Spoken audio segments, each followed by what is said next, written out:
Hello again! So you have more questions about how to make comics or graphic novels. Alright, let's check them out. Giacomo, have you ever worked in a team on creative projects? Yes, I have. I did that more than once actually. The first time didn't go so well. And that's because we didn't prepare very well. Everyone didn't know what their role was exactly. It was, a student film thing about a group of people in a hostel, and there are like aliens living among them. It was a fun project, but didn't got finished. The second time it worked well because of my first failure. I learned from there. We were all cooperative. Everyone knew what they're doing, and even when there are things or there are obstacles, we still managed to find a way around it. And it was a scary movie, and it got selected in many film festivals, and it won in Falcon London International Film Festival. It's like a monthly film festival. Right now, my current project, The Epics of Enkidu, I'm collaborating with just one artist, and we're doing very well actually. So yeah. So next, my future collaboration. And there is another project I'm collaborating with friends of mine. It's a mystery puzzle game, and I'm the writer and the creator of the puzzles. And it's going well so far. So hopefully it's gonna, get finished. Izzy. It is easier to write in a big or a small team. Well, I wouldn't say easier or harder. It's just different. Also, it depends. If the story is about two people in a room, having more than one writer sounds redundant. But stories with many characters and with different backgrounds, having more writers to do this project will make more sense. And of course, it depends also on those writers. A big team with who are cooperative writers can do much better than a few stubborn ones who cannot get along. Magda, should we include disability as a theme? If it can serve the story, why not? I don't see why not. If you remember when I mentioned how to write a comic, I mentioned the obstacles the characters would face in the story, and if you can use whatever disability you try to have in one character as an obstacle, it can add some drama to your story. So, Mia. Alright, Mia, how long does a graphic novel have to be? What kind of writing and drawing techniques have you used to engage the reader? Well, as far as how long a graphic novel is, it depends. Some say 64 and more pages, and others say 48 pages and more. To be honest, there is no special rule about this. Just try to make the story more chunky and you got a graphic novel. As for writing techniques, I like to use hyperbole and metaphors at the same time. An example of that is in the comic. Him, however, has enough to make his brain absorb everything so fast, and it makes the world around him move too slowly. A black hole wired by billions of neurons rapidly firing information at a speed that is impossible to measure.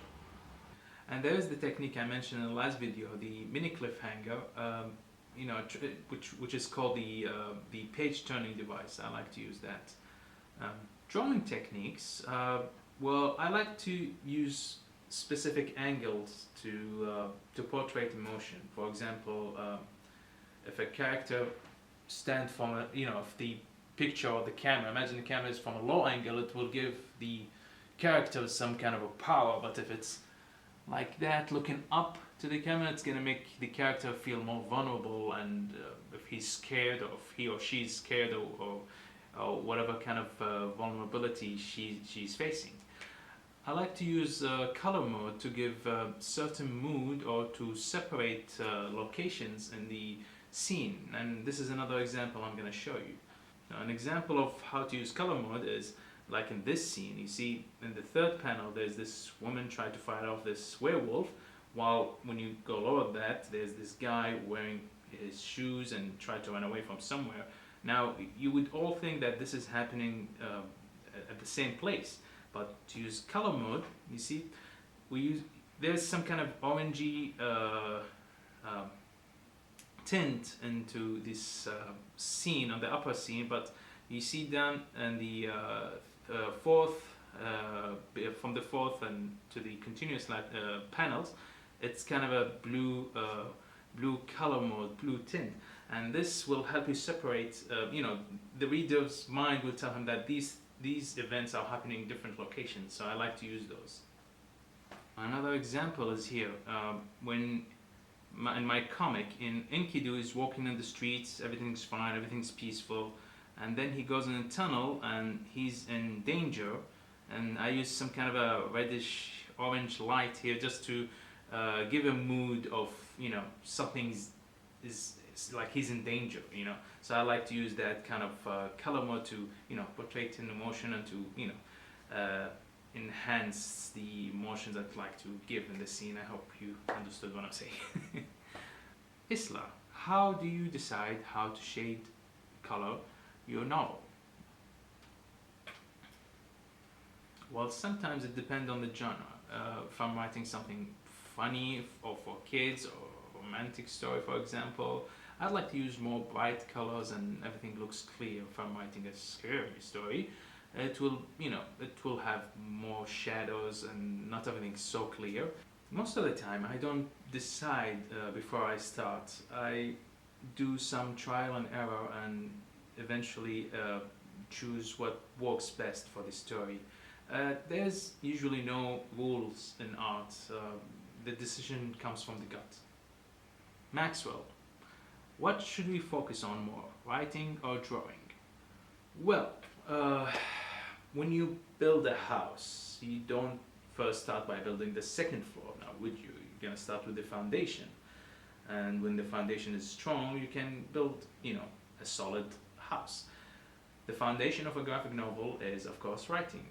If the foundation is good, you get a good story, you get a good graphic novel. That is not to say that drawing is less important. It's about what comes first. So you write your story, you can draw some images to help you imagine, you can draw some locations if you want, or take pictures of locations if you want, and once the writing is complete, you move on to drawing. Max, what method do you use to make characters? Very good question. There are some things I learned from writing master classes, and there are some things I discovered by myself along my writing career. So there are some points to doing characters. The first one, establish a motive. Think of Harry Potter and his quest to defeat the one who shall not be named, aka Lord Voldemort. 2. Create conflict, a weakness. A weakness the character will have will affect them and how they interact or act in their story. For example, an inner conflict, a dark past, a bad history with another character, or a good history with another one. All those can affect the character's way of thinking and their choices. Number 3. Now, this is a good one for you all because it's involved giving an important characters a backstory, which should be easy for you because you have all the backstories you need for the primordial Greek pantheons. So learn more about them if you want, and it will help you to create those characters much better. If your characters is not a primordial god, some other characters, so try to imagine some kind of a backstory for them. And this will help you, to make a better, more relatable, more loved character. Number 4, give some kind of a personality to your character. Something that the reader can relate to. Like make the character quirky, funny, talkative, or the quiet one. And along the story, you can just reverse that trait. The gloomy one suddenly has something that makes him really happy, or the talkative one becomes speechless. So yeah. Number 5, give your characters some kind of a physical feature, hair color, color of eye, some kind of accessory they like to wear all the time, a history of that accessory, a gift from their parents or whatever. See, And when you think about these things, you can imagine also a backstory to the character. Advice number 6. Try to develop a secondary character, someone that helps to highlight the main character's features. For example, Sherlock Holmes and Watson. Watson is very useful in this story because he always had the perfect reaction to whatever Sherlock Holmes is doing, whether it's something really smart or something really quirky. So these kind of secondary characters are really helpful for your main characters. Advice number 7. This is something I came up with along my writing career. Try to have a character or an object, something that is not real, and place them in a real place, and try to figure out how they interact in these places. You have this daily life, your favorite places in Oxford, your least favorite places in Oxford. Try to place your character there, and then imagine how they interact. It's easier for me to imagine my characters interacting in familiar places. Advice number 8, and this advice is actually inspired by a quote by Tom Wolfe. We are the sum of all the moments in our lives. All that is ours is in them. We cannot escape it or conceal it. When you write a story, you can't avoid using something from your life, people you know or related to. For example, David Gemmell, one of my favorite British fantasy writers, he created a very beloved character called Russ, and it was inspired by his stepfather, who was always there for him and taught him how to stand up for people who are bullying him when he was a kid. So look around your life. Your main character might already exist and just needs a little tweaking. Elsa. Should we use chapters? Can we write it in first person? Is there a simple structure we can follow? Should we use chapters? Sure, a lot of graphic novels do that, and it helps because you might want to end each chapter with a cliffhanger, a really good cliffhanger, not like a mini cliffhanger, the one we discussed. Can you write it in first person? I actually love first persons, or at least having a narrator telling the story to the reader, because that way the reader feels involved, like he's sitting with someone who's telling them the story, which would make the readers more engaged. Of course, that works when you have the right words to use. If not, go for third person. Describe what you want to relate, to fill in the blanks, or to make it more vague if you want, so the reveal becomes more intense. Well, the structure will be the same one I talked about, if you remember in the last video. Most story structures has an opener, an inciting event, a series of events that happens in between that will lead to a climactic moment, and then the end. Actually, you have that in your life. Do you know that? I mean, all our lives have these kind of things, but with the boring parts and bits that if you cut out, you're going to have an interesting story. It's like Alfred Hitchcock says, what is drama but life with the dull bits cut off? So if you want to think of a structure, just think of a good story that happened to you and try to tell it without removing with removing the dull parts, and you'll have something interesting. So if you want to think of structure, just think of the best story you have, something that happened to you once, and just remove the dull parts and you get a good structure for a good story. And that's how structures work, actually. Catriona, did your characters end up how you imagined they would at the start? No, they didn't. The idea, when it's in your head, it's usually different when it's in the open. Like when you paint a wall, for example, and you look at it and I think it needs a little more blue. So it's the same idea. So don't be afraid to change something in your character when you first create them. The first idea is usually not the best idea you have. It's like what Leonardo da Vinci says: art is never finished, merely abandoned. Meaning that there will always be room for improvement and for the character, for the idea, for the story. And once you are confident with them, you can move on. Zanna, how does making a main character, as opposed to having several characters who lead the story, make it easier and harder? Should we include more neurodiverse characters in novel, comics, etc.? Right? Well, there are advantages to having multiple characters. The obvious one is it shows the world, the story, and other characters more than one set of eyes, which allows for smoother change of the pace and the location of the story. Like a story about a king and a queen, for example, it wouldn't be as good if you didn't include the servants, the soldiers, the people. It will give you a better idea about that world and the time period of the story and how the social structure happened. Also, having many characters can create some level to your story. For example, one character who seems to be heartless and someone who doesn't care about anyone, and if you place another character who later you'll know that he was saved by this character who seems heartless, the reader will think differently about this character, and they're going to think, oh, maybe there's some kind of a soft side to that heartless character. The other advantage is having many characters can keep the story fresh. When you change the narrative, you have the chance to revive the reader's interest in the story. So having many characters can be very advantageous. The disadvantages, so many things to imagine. So as including more neurodiverse characters in your stories, well, I want you all to think of all the important inventions that you cannot live without. Electricity, light, computers, satellites, even art, these things were possible because of people who were on the autism spectrum.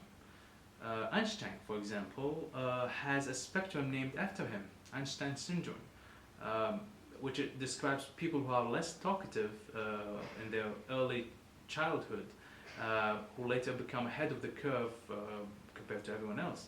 Newton showed signs of autism when he gave a lecture. He gave it anyway, even if there's no one in class. Steve Jobs, Apple, showed significant traits of autism. So if there are autistic people who help to shape our real lives, shouldn't they be also in the stories we make? I hope I answered the question. Adam, how did having a main character who was autistic affect how you wrote the story? The answer is a good example to a previous question, actually, how to make an interesting character. Adding a specific characteristic can bring a character to life and influence the story. If you have a dialogue with someone who is deaf, you have a totally different story unfolding before you. So in my case, I have a character who sees the world in a way different than a neurotypical person. So the characters who try to communicate with him will not reach out to him the same way they will reach out to anyone else in their life. An autistic person interacts differently in the world, so how they see the world will affect how I write it. Natty, were there any other myths you considered basing your novel on? Well, my story is actually based on many myths. And I have characters who are inspired by different myths from all over the world because of the large similarities between Mesopotamian myths and most of the myths in the world.